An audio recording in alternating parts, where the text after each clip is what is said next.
and there'll be people who are watching who are giving some other exam. तो एक basic thing है यार, have a big dream and don't fear. कई बार हम middle class family से होते हैं, छोटे शहर से होते हैं, लगता है बड़ा सोचेंगे तो पता नहीं कर पाएंगे कि नहीं. लेकिन यार सच बताऊं, सोचना सबसे जरूरी है. सोचो, make your dream and just लग जाओ. Be determined, be very positive. There going to be obstacles, there going to be challenges, but let me tell you, challenges are meant to be challenged. तो कुछ भी आ जाए डरे मत, बड़ा गोल रखिए. जितना बड़ा गोल है उतनी बड़ी मेहनत होगी, तो आप पक्का सक्सीड करोगे. जरूरी है. First of all just find out कि आपका टाइम जाता कहाँ है. Many times we don't know, time just flies. Went to the class, given the test, खत्म. खाना खाया, थोड़ा एंटरटेनमेंट किया एंड इट्स डन. ऐसा मत होने दीजिए. Just control your day. Find out ki every single day what's happening in my day, okay? And in that day you have to structure it. Like I used to start with reading the newspaper. थोड़ा सा boost of the day हो जाता है. So I started with reading newspaper, and then थोड़ा सा उससे note making किया, editorial से. Then I moved on to the static portion, and I kept one particular set of my day for answer writing. See, everything, if you go through my marks, I got like 417 GS and a little bit decent in socio as well. I think, but if you go through my prelims marks, I scored 104, which was just like 6 marks more than the cutoff. So 3 questions आते हैं, I would not have been here. लेकिन एक चीज़ जिस पे I had confidence, मैं शुरू में सबसे पहले ये कहूँगी कि मेरे प्रिपरेशन का बेस 2 चीज़ें रहीं. पहला था करंट अफेयर्स.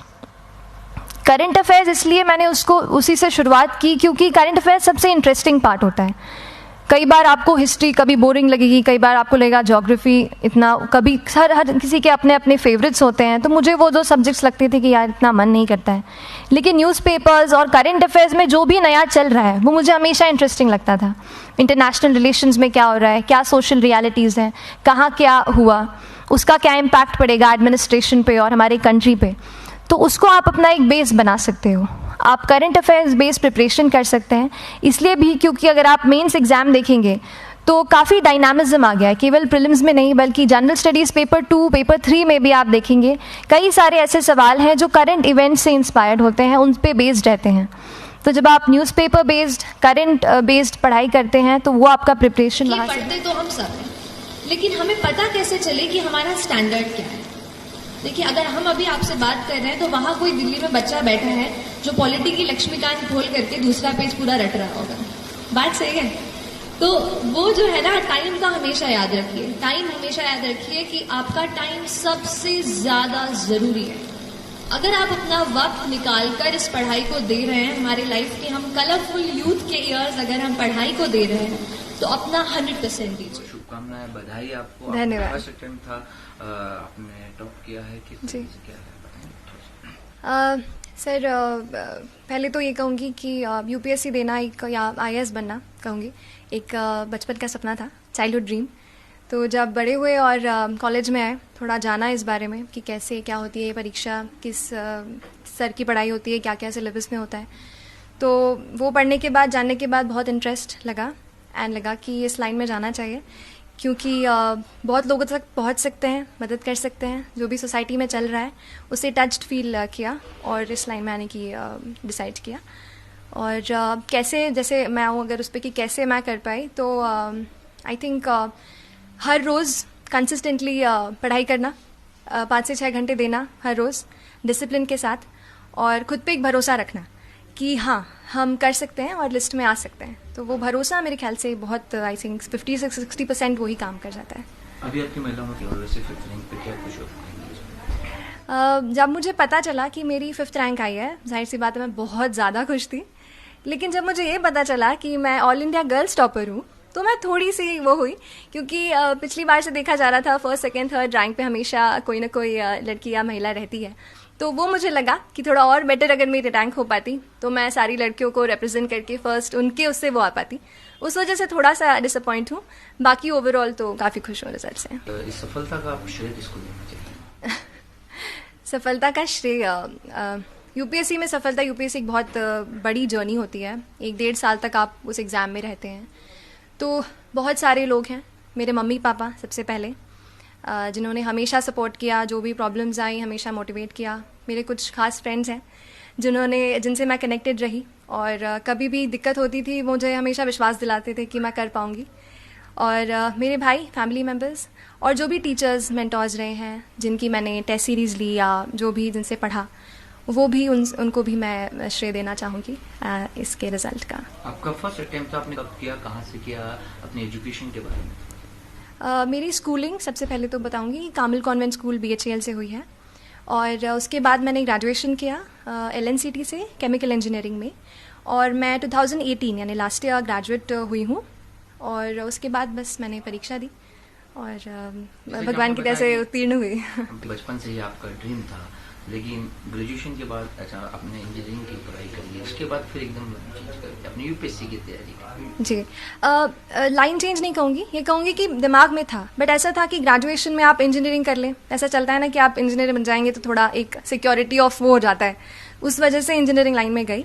बाकी एक डायरेक्शन और सपना तो सिविल सर्विस के लिए ही था, और फिर उसको मैंने परस्यू किया अपने कॉलेज की पढ़ाई के साथ। पढ़ाई कई मेहनत कई लोग करते हैं, कईयों का फर्स्ट होता है, कईयों का फर्स्ट सेकंड थर्ड अटेम्प्ट होता है, लेकिन आपने फर्स्ट अटेम्प्ट में इसको निकाल लिया, पास करा है, टॉप किया है। तो आपको क्या लगता है कि उन लोगों को भी आपका क्या संदेश है जो इनका 1-2 बार मतलब फेल हो जाते हैं, फिर रुक जाते हैं एक नंबर से, तो उनके लिए आप क्या संदेश देना चाहते हैं कि किस तरीके से तैयारी करें कि वो फर्स्ट अटेम्प्ट में ही टॉप करें? देखिए, पहली बात तो मैं ये कह दूंगी कि जितने लोग इंटरव्यू देते हैं, जैसे इस साल 1994 स्टूडेंट्स ने इंटरव्यू दिया, मैं कहूँगी कि सब लोग जो हैं इक्वली नॉलेजेबल रहते हैं। बस थोड़ा सा 19-20 का मैं कहूँगी फ़र्क होता है, क्योंकि जो कोई भी वहाँ पहुँचता है उसने काफ़ी पढ़ाई की होती है, काफ़ी सैक्रिफाइसेस करने पड़ते हैं और किए होते हैं, तब वो पहुँचते हैं। लेकिन फिर भी जो भी छोटी सी मैं एक वो दूंगी, मतलब यही कहूँगी कि कंसिस्टेंट रहें, थोड़ा सा पढ़ें, लेकिन हर रोज़ पढ़ें, बिना डरे पढ़ें। क्योंकि हम जैसे मेरे फैमिली में किसी ने भी सिविल सर्विस का एग्ज़ाम नहीं दिया, कोई नहीं है, तो ऐसे लगता है कि हम दे रहे हैं, क्या हो पाएगा, नहीं हो पाएगा। लेकिन फिर भी खुद पे एक भरोसा रखें और सही डायरेक्शन पकड़ें। इस एग्ज़ाम में काफ़ी सारी बुक्स हैं, काफ़ी सारा मटेरियल है, तो आप UPSC सिलेबस को रेफ़र करें, पास्ट ईयर क्वेश्चन पेपर्स को देखें कैसे क्या पढ़ाई की जाती है, और उसी को अपना मार्गदर्शक बनाएं, और उसी से मेरे ख्याल से होगा। आगे अब आप क्या है कि क्षेत्र में ज़्यादा सोचती हैं कि महिलाओं के लिए, बच्चों के जी, लिए, मतलब आपने कुछ ऐसा प्लान किया होगा या फिर किस आपके मन में है, क्या भावना है? मेरे मन में 3 चीज़ें हैं, 3 फील्ड्स हैं जिसमें मैं चाहती हूँ कि मतलब उसमें मैं काफ़ी काम करूँ।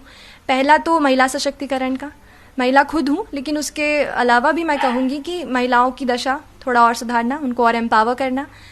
दूसरी जो चीज़ है, जो मेरा फोकस मैं कहती हूँ, वो है एजुकेशन। एजुकेशन हमारे भारत के लिए बहुत ज़्यादा इस वक्त बहुत ज़रूरी है। बहुत सारा यूथ है, अच्छे से पढ़ेगा तो कंट्री भी आगे बढ़ेगी। और तीसरा जो मैं कहूँगी, आई थिंक ये 2 मेरे दिमाग में अभी आ रहे हैं। कई बार शिकायत करते हैं, हम लोग भी जाते हैं, हम लोग को मिलते हैं और अक्सर हम खबर देखते हैं कि बच्चे जो मोबाइल में जो एडिक्ट हो जाते हैं, इसमें गेम में या फिर व्हाट्सएप में, फेसबुक, सोशल मीडिया पे जी, कहीं ना कहीं पढ़ाई छूट जाती है। तो ऐसे बच्चों के लिए आप क्या संदेश देना चाहते हैं? ये तो बहुत इम्पॉर्टेंट सवाल है, एस्पिरेंट्स के लिए भी और जनरल बच्चों के लिए भी। अभी हुआ ये सर, इंटरनेट हमारे लिए सबसे इम्पॉर्टेंट चीज़ है। मैंने भोपाल से पढ़ाई किया, इंटरनेट में काफ़ी टाइम गुजारा, उसी से पढ़ाई लिखाई सब वहीं पे, लेकिन वो सबसे बड़ा डिस्ट्रैक्शन भी है। तो हमें ये ध्यान रखना है, पढ़ते हैं तो कोई भी सोशल नेटवर्किंग साइट से दूर रहें, और बच्चे हैं तो गेम्स एंड ऑल से तो दूर ही रहें। थोड़ा बहुत तो चलता है, डेफिनेटली हम रोबोट्स नहीं हैं, ह्यूमन बींग्स हैं, तो एंटरटेनमेंट चाहिए, लेकिन उसके अलावा हम ध्यान रखें कि हमारा जो लक्ष्य हमने डिसाइड किया है, जिसे हम पाना चाहते हैं, उसके लिए निरंतर प्रयास करें। सोशल मीडिया का इस्तेमाल करती थी श्रुति, अगर आपसे पूछें कि आपने टॉप किया है, आप किस तरीके से वो कितना वक्त देती थी पढ़ाई के अलावा? सोशल मीडिया साइट पे तो मैं नहीं रही जब मैं पढ़ाई कर रही थी। व्हाट्सएप नहीं था, फेसबुक वगैरह पे नहीं थी ज़्यादा, और बाकी मैंने नहीं ज्वाइन किए थे। तो मेरे लिए मैंने ये बनाया था कि पहला प्रयास है मेरा, अंतिम प्रयास है, मुझे इसी में ही निकालना है। वो एक अंदर से था कि नहीं, अगर पहला है तो देना है, तो इसलिए फिर एक मोटिवेशन भी आया और नहीं किया फिर मैंने सोशल नेटवर्किंग साइट। चलिए, पहला भी अंतिम भी सफलता। जी, thank you so much, thank you.